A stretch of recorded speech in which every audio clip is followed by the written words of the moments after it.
चलो, तो आवाज आ रही है मेरी? आवाज आ रही है?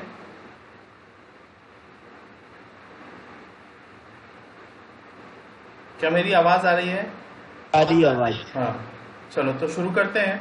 कल हम लोगों ने कल की क्लास में हम लोगों ने देखा था कि सिंपल एयरक्राफ्ट रेफ्रिजरेशन कैसे काम करता है। मैंने आपको उसका बेसिक वर्किंग समझाया था। आज की क्लास में हम उसके थर्मोडायनामिक एस्पेक्ट के बारे में डिस्कशन करेंगे। तो जब हम थर्मोडायनामिक एस्पेक्ट की बात करते हैं तो सबसे पहले, चूंकि ये साइकिल है, एक एयर रेफ्रिजरेशन साइकिल है, तो जब भी हम किसी थर्मोडायनामिक एस्पेक्ट की बात करते हैं किसी रेफ्रिजरेशन साइकिल की, तो सबसे पहली चीज जो हमारे दिमाग में आती है वो है उसका टीएस डायग्राम और पीवी डायग्राम। तो मैं आपको अभी अगले कुछ मिनटों में ये बताऊंगा कि सिंपल रेफ्रिजरेशन साइकिल के लिए, एयरक्राफ्ट रेफ्रिजरेशन साइकिल के लिए टीएस डायग्राम कैसे ड्रॉ करते हैं, उसमें कौन कौन से पॉइंट्स आएंगे और कहाँ कहाँ पे हम पॉइंट्स मार्क करेंगे।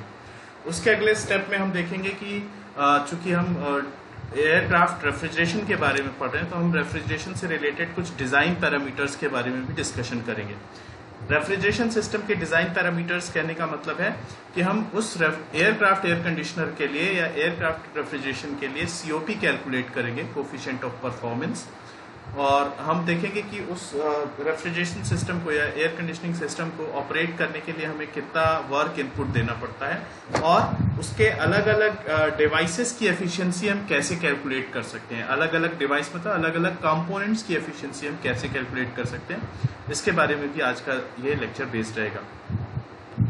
तो कल मैंने आपको बताया था कि मैंने आपको बताया था कि एयरक्राफ्ट एयर कंडीशनिंग के लिए 4-5 रेफ्रिजरेशन साइकिल हैं।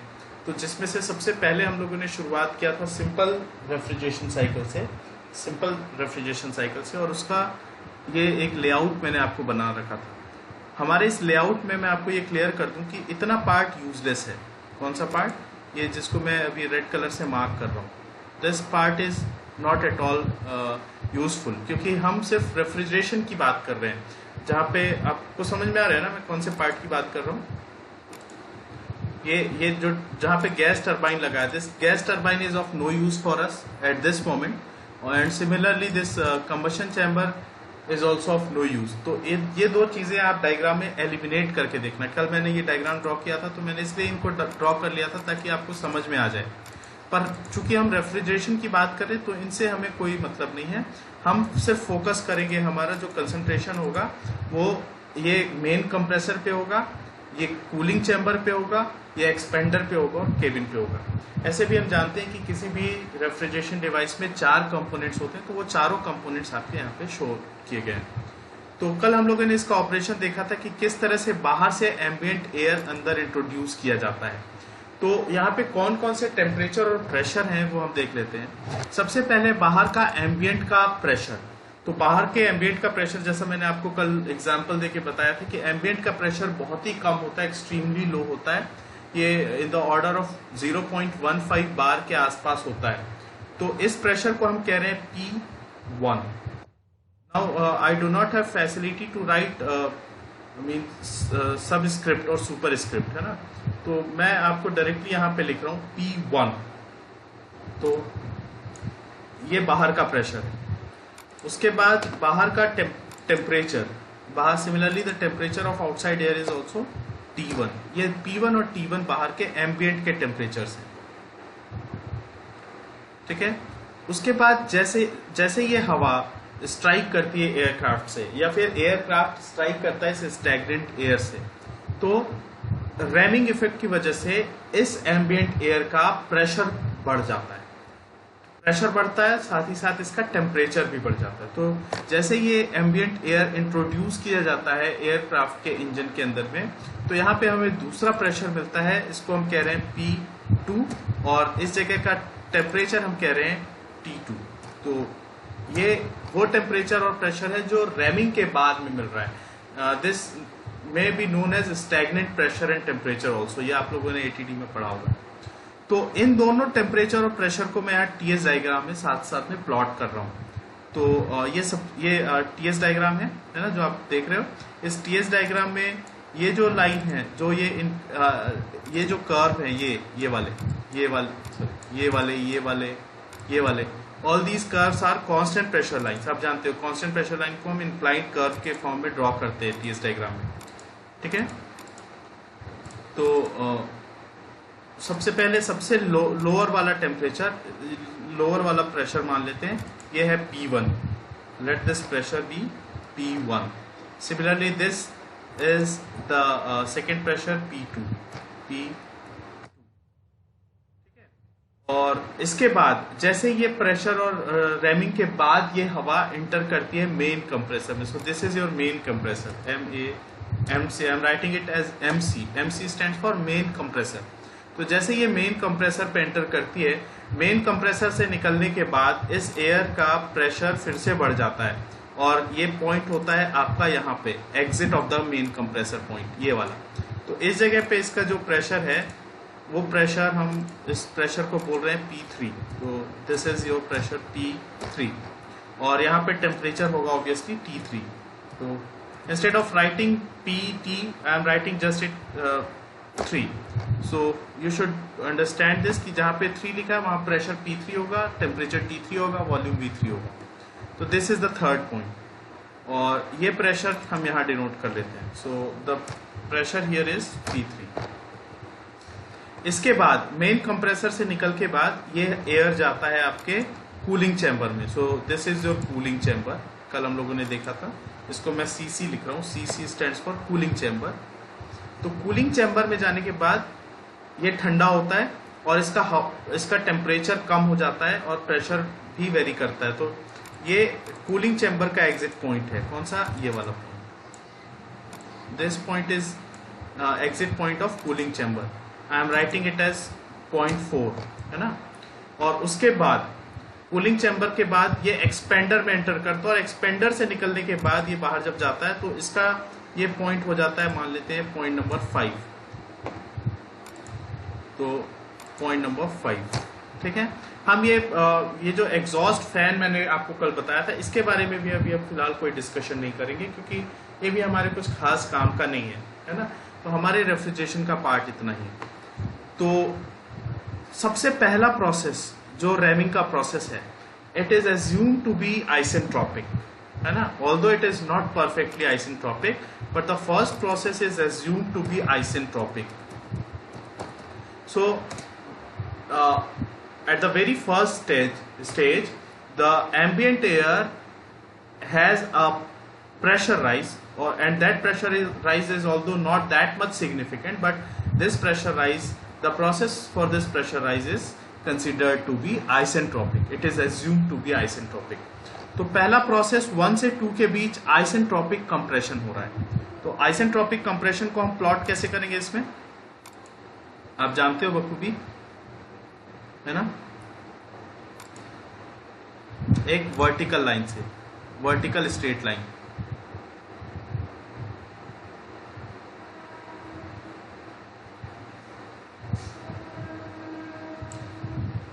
ठीक है। तो let me mark the points. ये आपका पहला स्टेट हुआ, पहला पॉइंट, ये दूसरा पॉइंट।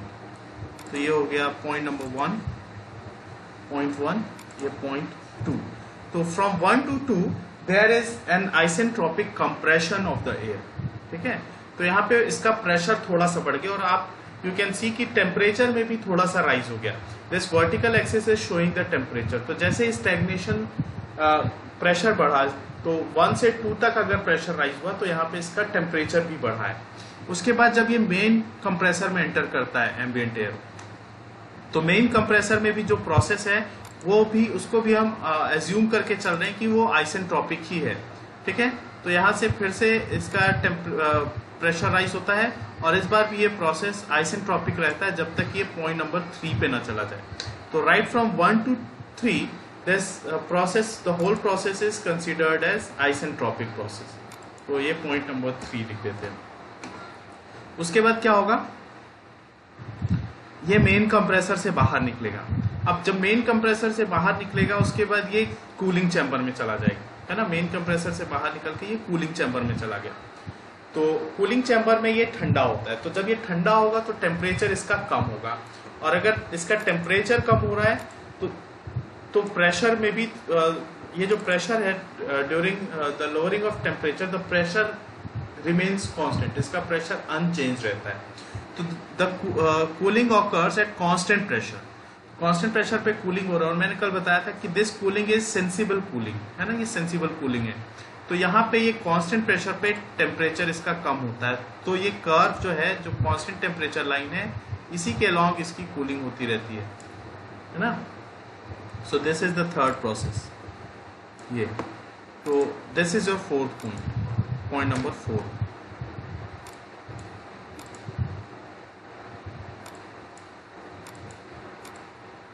ये फोर्थ पॉइंट हो गया। तो 1 2 3 4 4 पॉइंट्स हमें मिल गए। अब फोर्थ पॉइंट कौन सा है? जब वो कूलिंग चैम्बर से बाहर निकला, कूलिंग चैम्बर में कांस्टेंट प्रेशर पे कूलिंग हुआ, कूलिंग हुआ मतलब टेम्परेचर कम हो गया। You can see the temperature at point 3 is more than the temperature at point 4। तो पॉइंट 4 पे इसका टेम्परेचर कम हो गया। अब इसके बाद this air is fed to this expander, है ना, 4 और 5 के बीच में देयर इज एन एक्सपेंडर। तो जब ये एयर अब एक्सपेंडर को फीड किया जाएगा तो इसका प्रेशर क्या होगा? Pressure will obviously get lowered, है ना, तो प्रेशर कम होगा। हम जानते हैं कि जैसे कंप्रेसर है, कंप्रेसर का अपोजिट होता है एक्सपेंडर। कंप्रेसर में फ्लूइड कंप्रेस करता है, जब फ्लूइड का कंप्रेशन होगा तो प्रेशर इंक्रीजेस, उसका प्रेशर बढ़ जाता है। लेकिन when there is a fall in pressure in the expander, तो प्रेशर के कम होने के साथ साथ उसका टेम्परेचर भी थोड़ा सा कम होता है, क्योंकि कंप्रेशन हम कर रहे थे, जैसे हम 2 से 3 के बीच कंप्रेशन कर रहे थे तो उसका प्रेशर बढ़ रहा था लेकिन टेम्परेचर भी बढ़ रहा था। सिमिलरली अगर हम एक्सपेंशन करेंगे तो उसका प्रेशर कम होगा और साथ साथ में उसका टेम्परेचर भी कम हो जाएगा। तो between point 4 and 5, I mean between this expander, there is a fall in pressure as well as temperature. तो यहां से 4 से 5 तक टेम्परेचर और प्रेशर दोनों फॉल होते हैं। And this process is also assumed to be an reversible adiabatic process, I mean isentropic process. तो this is your final point, point number 5, point number 5। तो ये आपका हो गया। इसके बाद क्या होगा? This air will be fed to the cabin, aircraft cabin. तो एयरक्राफ्ट केबिन में वो एयर कूलिंग करेगा, और कूलिंग जब कर रहा है एयर, तो एयर का खुद का टेम्परेचर बढ़ने लगेगा। और this also happens at constant pressure. तो अगला जो प्रोसेस है वो फिर से कांस्टेंट प्रेशर होगा पे हीटिंग का प्रोसेस हो जाएगा। हीटिंग मतलब हीटिंग ऑफ एयर, क्योंकि एयर जब ठंडा कर रहा है केबिन को, तो वो ठंडा कैसे करेगा? It will absorb the heat from the ambient cabin, है ना, मतलब फ्रॉम द केबिन। तो जब वो केबिन से हीट एब्जॉर्ब करेगा तो the air itself will get heated up. तो ये एयर का खुद का टेम्परेचर बढ़ेगा, तो it shows a rise in temperature of the air. तो this rise of air temperature is shown here. तो ये भी जो प्रोसेस मैं मार्क कर रहा हूं, ये भी कांस्टेंट प्रेशर पे हो रहा है लेकिन टेम्परेचर बढ़ रहा है। और ये जो टेम्परेचर राइज है, ये टेम्परेचर राइज भी हम जानते हैं, मैंने बताया था आपको, एयरक्राफ्ट में जो ये एयर कूलिंग कर रहा है, ये सेंसिबल कूलिंग कर रहा है ना, तो इसलिए इसका टेम्परेचर बढ़ रहा है। अगर ये लेटेंट कूलिंग कर रहा होता एयर तो इसका टेम्परेचर कांस्टेंट रहता, लेकिन ये इसका टेम्परेचर बढ़ रहा है। तो this is your final point 6। तो this is how the 6 points, 6 crucial points are marked in the TS diagram for an aircraft air conditioning, simple aircraft cycle. तो आई होप कि आपको ये सारे पॉइंट समझ में आ गए। ठीक है, तो नाउ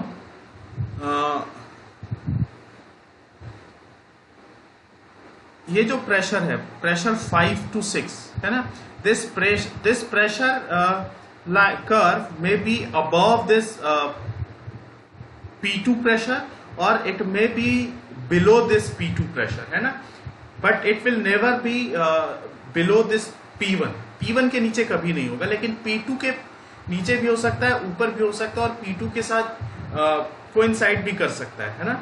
दिस डिपेंड्स कि P2 का प्रेशर कितना है। तो in different numericals you will get different value of P2 and accordingly this curve, I mean curve 5 to 6 will be positioned either above P2 or below P2, or even it can coincide with this P2। तो इस तरह से हम इसका एक cycle draw करते हैं। अब आप जानते हो कि किसी भी साइक्लिक प्रोसेस के लिए, थर्मोडायनेमिक्स में किसी भी साइक्लिक प्रोसेस के लिए इनिशियल और final state should be same, initial और फाइनल स्टेट सेम होना चाहिए। लेकिन आप बोलोगे कि यहाँ पे इनिशियल और फाइनल स्टेट सेम नहीं है, तो यहाँ पे इनिशियल और फाइनल स्टेट सेम नहीं है because this is an open cycle, ये खुली साइकिल है। क्योंकि एयरक्राफ्ट केबिन जब टेम्परेचर आइडियली ये जो जब ये हवा एयरक्राफ्ट के केबिन के अंदर जाके एयरक्राफ्ट के केबिन को ठंडा कर रही है और खुद एयर गर्म हो रही है, उस समय इस एयर का टेम्परेचर आइडियली इस इनिशियल टेम्परेचर तक पहुंच जाना चाहिए, लेकिन जो कि पॉसिबल नहीं है क्योंकि ये एक ओपन साइकिल की तरह बिहेव करता है। तो इसलिए एयरक्राफ्ट एयर कंडीशनिंग के लिए जब भी आप साइकिल ड्रॉ करोगे तो ये नॉर्मली खुला हुआ साइकिल इस तरह से ड्रॉ किया जाएगा। आई होप कि इतने पोर्शन में आपको किसी को कोई डाउट नहीं होगा। Now we will see how the COP for this cycle will be calculated. तो COP कैलकुलेट करने के लिए, in order to calculate COP, हमें क्या क्या चीजें चाहिए होती है किसी भी चीज की COP कैलकुलेट करने के लिए? हमें सबसे पहले तो चाहिए होता है क्या, what is the formula of COP? What is the formula of COP? COP is nothing but desired effect upon work done, है ना? तो COP कैलकुलेट करने के लिए we need two quantities, first is desired effect and second is the work done. तो what is desired effect? Here the desired effect is cooling effect and cooling is obtained in the process 5 to 6. So this temperature difference or the change in heat between point 5 to 6 is your desired effect or cooling effect. Now we are interested in calculating the work done. तो work done कहाँ पे हो रहा है? You can calculate it easily. आप में से कोई बता सकता है कैसे कैलकुलेट करेंगे? How will we calculate this? Any idea?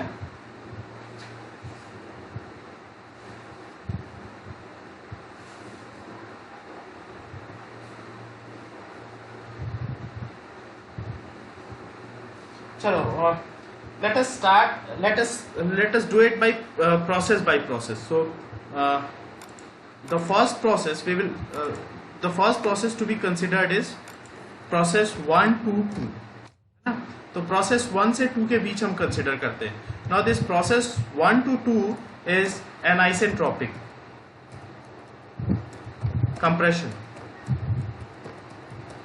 है ना? और during this isentropic compression there is a flow of air, है ना? And obviously this flow is considered as steady flow. So we will start our calculation और our derivation from steady flow energy equation.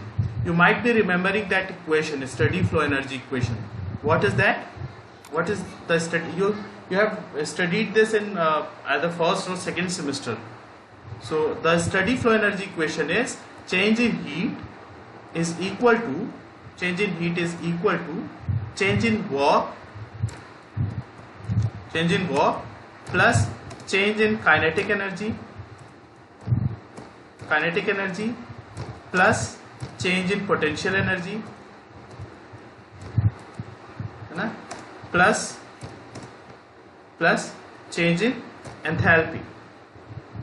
तो जब इसको हम expand करते हैं तो काइनेटिक एनर्जी की जगह पे हम हाफ mv² या mc² लगाते हैं और पोटेंशियल एनर्जी की जगह हम mgz लगाते हैं। और in order to balance the unit we divide this kinetic energy and potential energy term by 1000 respectively. So this is the basic steady flow energy equation. Now we will apply this basic equation during process 1 to 2. Now if you will observe closely, you will find that between this point 1 to 2 there is no heat transfer taking place. कोई heat transfer यहाँ पे नहीं हो रहा है. So this heat transfer entity will zero. Similarly, during the flow of air from 1 to 2, जब ये air ambient से aircraft के अंदर आ रहा है, it is not doing any work nor it is producing any work. So this dW will also be zero. But this air has some kinetic energy. इस air के पास कुछ न कुछ has some significant amount of kinetic energy change. There is some significant amount of kinetic energy change. So the third term will not be 0.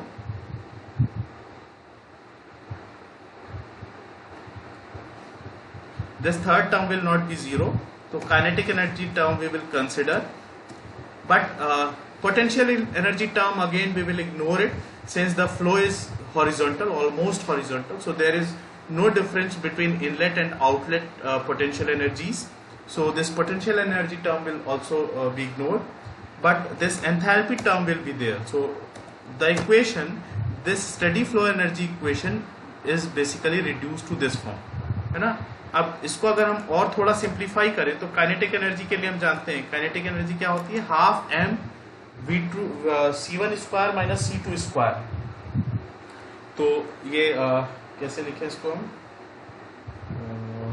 c2 square, I am writing it in words, SQUARE, c2 square.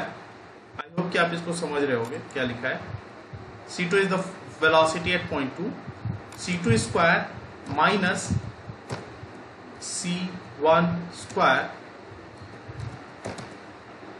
है ना, और divide by 2. So this is basically the change in kinetic energy.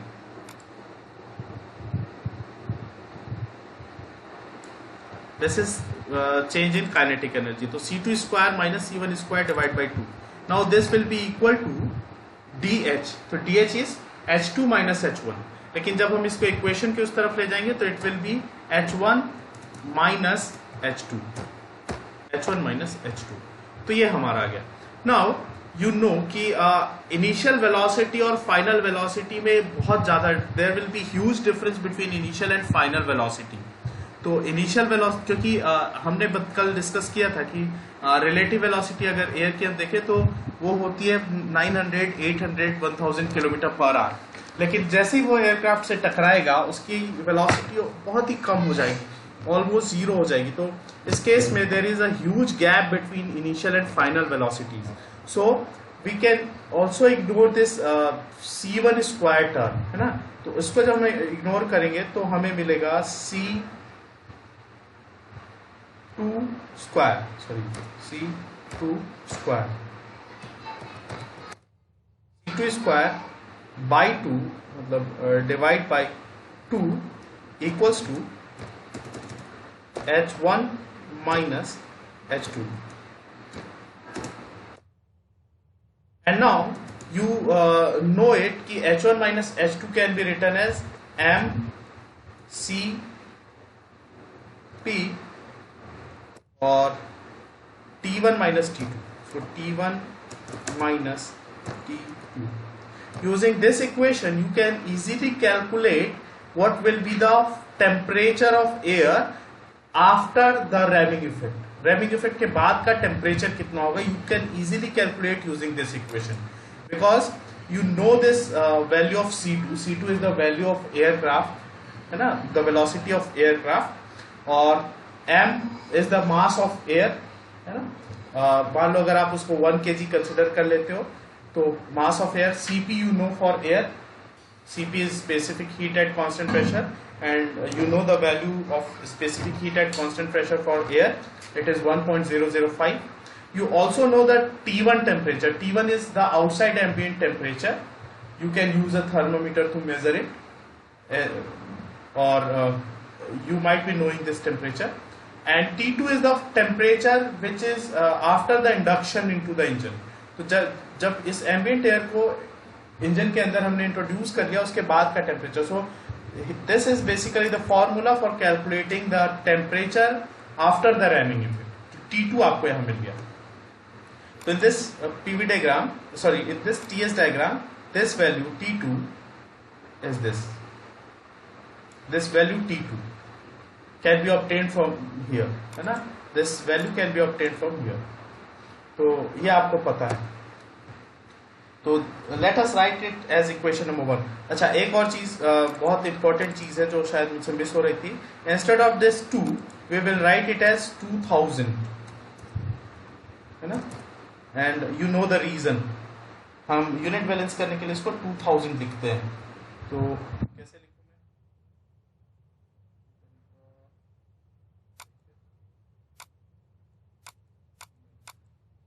Anyway आप उसको unit balance करते समय ध्यान रखना, इसको 2000 हमें करना है। तो you can even calculate the ratio of T2 to T1। T2 और T1 का रेशियो भी हम निकाल सकते हैं। कितना आ जाएगा ratio? How can we calculate the ratio of T2 to T1 and why will we calculate that? अच्छा पहले बताओ T2 by T1 कितना आएगा? Let us open the bracket first। तो C let me do it like this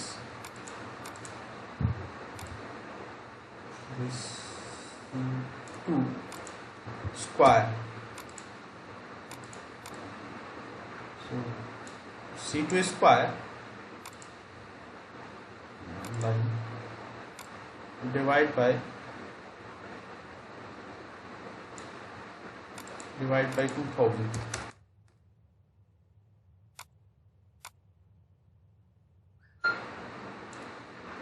is equal to C2 square divided by 2000 is equal to let us forget this m, we are considering it to be a per kg mass, so it will be CpT1 minus CpT1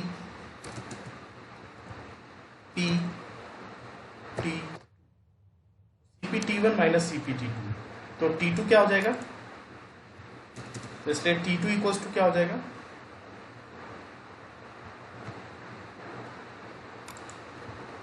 T2 will be equal to CpT1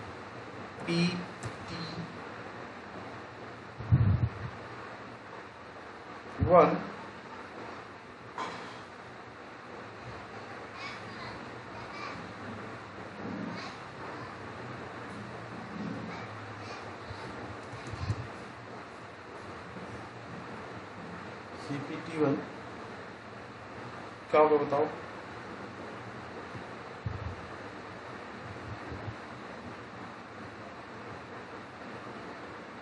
कुछ गलत हो रहा है क्या? एक छोटा सा mistake हुआ है, let us correct that mistake. Instead of C2 we should have ignored this C1। I mean instead of ignoring this C1 we should have ignored this C2, है ना? क्योंकि इनिशियल वेलोसिटी ज्यादा है, इनिशियल वेलोसिटी ज्यादा है और final velocity कम है। यहाँ पे उल्टा हो रहा है ना? यहाँ पे रैमिंग के केस में उल्टा हो रहा है। यहाँ पे इनिशियल वेलोसिटी स्ट्राइक करने के पहले की वेलोसिटी ज्यादा है और स्ट्राइक करने के बाद की वेलोसिटी कम है। तो हमें C1 की जगह पे C2 को इग्नोर करना चाहिए था, हमने गलती से C1 को इग्नोर कर दिया है। तो कुछ खास फर्क नहीं पड़ता, इसको हम यहाँ सुधार लेते हैं। C यहाँ पे तो सेम यही रहेगा, ये C1 हो जाता। ये जो C2 लिख रहे हैं दिस शुड बी C1, है ना? चलो सिंप्लिसिटी के लिए इसको सिर्फ C लिखते हैं, सिर्फ C कहते हैं, ठीक है? तो ये C स्क्वायर हो गया। अच्छा एक और चीज आएगा, जब यहाँ आप C स्क्वायर करोगे तो यहाँ पे एक माइनस साइन भी आएगा, तो this will accompanied by a minus sign also, ये माइनस C1 हो जाएगा। तो इस तरह से अगर देखा जाए तो T2 will be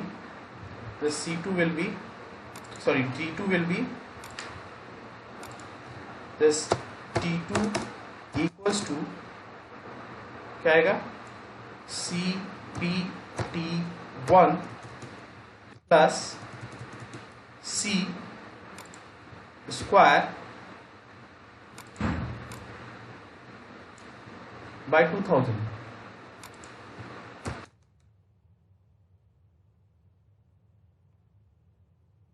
C square by 2000।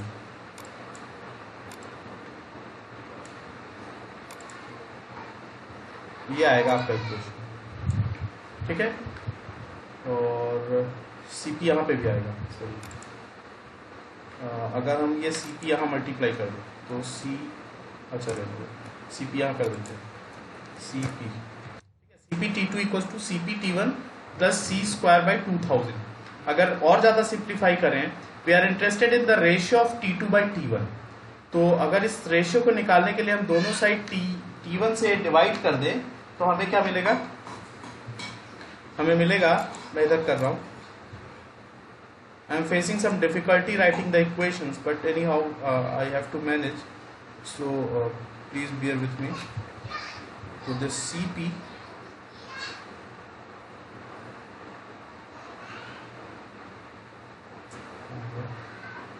equation, तो मैं डायरेक्टली लिख रहा हूँ T2 divide by T1, T2/T1 का रेशियो मैंने डायरेक्टली लिख लिया। T2/T1 इक्वल्स टू क्या आ जाएगा? इक्वल्स टू 1 प्लस, है ना, T1 हम उधर लगे तो ये 1 प्लस न्यूमरेटर में आएगा C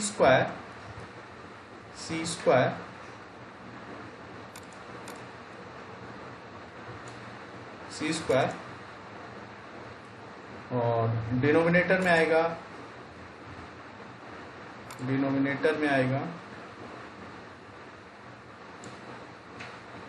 2000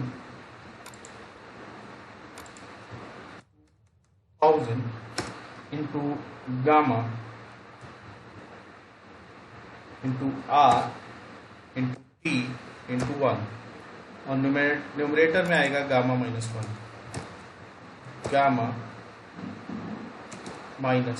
1।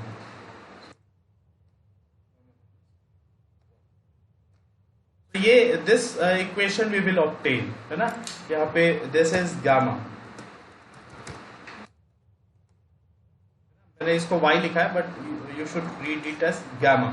और ये इक्वेशन गामा कैसे आ गया? आप बोलोगे यहाँ गामा तो था नहीं, तो ये इक्वेशन आया CP minus CB equals to R और CP divide by CB equals to gamma वाले इक्वेशन से। तो यहाँ पे CP था, है ना, CP था, तो इन दोनों रिलेशन से मैंने इसको रिड्यूस कर दिया in the format of R and gamma. तो मैंने R और गामा के टर्म्स में CP को रिड्यूस कर दिया, तो मुझे फाइनली ये एक्सप्रेशन मिलेगा। This is a very simple expression which you can also obtain, so it is no need to explain it in detail. So ये हमारा एक इक्वेशन आया। नाउ जो खास चीज यहाँ पे मैं आपको बताने वाला हूँ वो ये है कि ये T2/T1 का जो रेशियो है ना, T2/T1 का रेशियो, इसको हमने इस फॉर्मेट में क्यों लिखा है? तो ये आप लोगों को याद होगा, स्क्वायर रूट में गामा RT क्या होता है? What is the value of gamma RT in square root?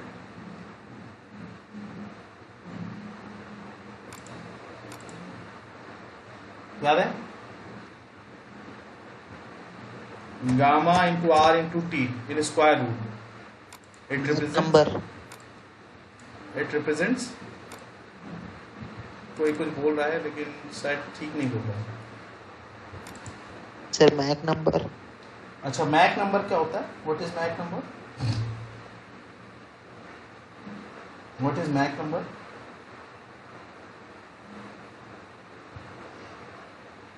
Mach number is the ratio of It is the ratio of velocities. Velocities. कौन सी वेलोसिटीज? कौन सी वेलोसिटीज? ठीक बोल रहे हो आप, लेकिन थोड़ा सा चूक हो गया आपसे।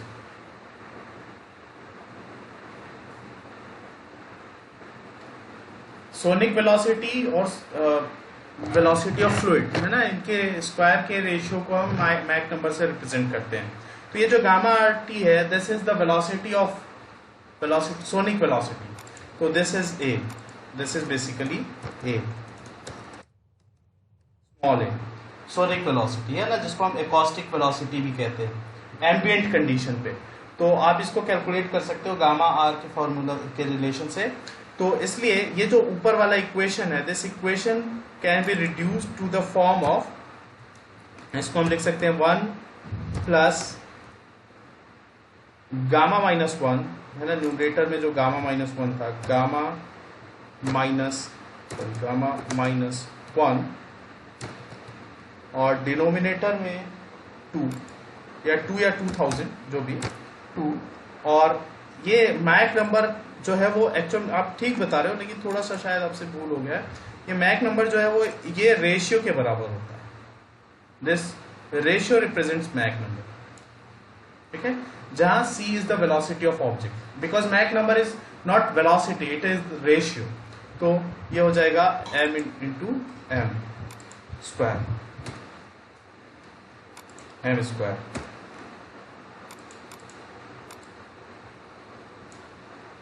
तो ये ठीक है, क्या आएगा आपका T2 बाई T1।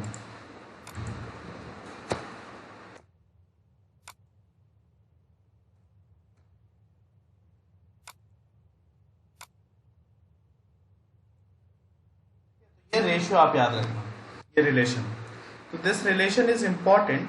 इसके हिसाब से इसको हम रिड्यूस करेंगे प्रेशर के टर्म्स में, क्योंकि 1 से 2 तक जो प्रोसेस है दैट इज रिवर्सिबल एडियाबैटिक, हम जानते हैं reversible adiabatic. And for reversible adiabatic we know that PV to the power gamma, PV to the power gamma equals to constant, है ना। तो P1 V1 to the power gamma is will be equal to P2 V2 to the power gamma. So PV to the power gamma is constant, is equal to constant. तो इस equation का हम इस्तेमाल करेंगे। इसका मतलब है P2 बाई P1 और T2 बाई T1, मतलब P2 V2 to the power gamma equals to P1 V1 to the power gamma. और अगर ये एयर है तो एयर के लिए हम ideal gas, we can use ideal gas equation that is PV equals to MRT। तो PV इक्वल्स टू MRT, ये हम इस्तेमाल कर सकते हैं। तो P1 V1 equals to MRT1, P1 V1 equals to MRT1। Similarly P2 V2 will be MRT2, तो P2 V2 equals to MRT2। तो इन दोनों को जब हम डिवाइड करेंगे तो we will obtain the ratio of T1 and T2, और P1 V1 to the power gamma equals to P2 V2 to the power gamma. ये दोनों इक्वेशन से जब हम कोरिलेट करेंगे तो हम P2 T1 और T1 T2 में रिलेशन निकाल सकते हैं, और उसको हम यहाँ यूटिलाइज करेंगे इस इक्वेशन को वो करने के लिए, सिंप्लीफाई करने के लिए। तो अभी मैं इतना ही रोक रहा हूँ क्योंकि ये ऑटो डिस्कनेक्ट हो जाएगा थोड़ी देर के बाद वेबएक्स, और हम लोगों को कुछ और इक्वेशंस लिखने हैं, और उतना एफिशिएंटली हम इसमें इक्वेशन नहीं लिख पाते हैं उस पे वेबएक्स में जितना ब्लैक बोर्ड में लिख पाते हैं। तो इसलिए इसको मैं यहीं स्टॉप कर रहा हूँ, तब आप लोग इतना देखो, और कल इसके आगे हम कंटिन्यू करेंगे and we will obtain the expression for COP। I hope कि आपको इतना समझ में आ गया होगा।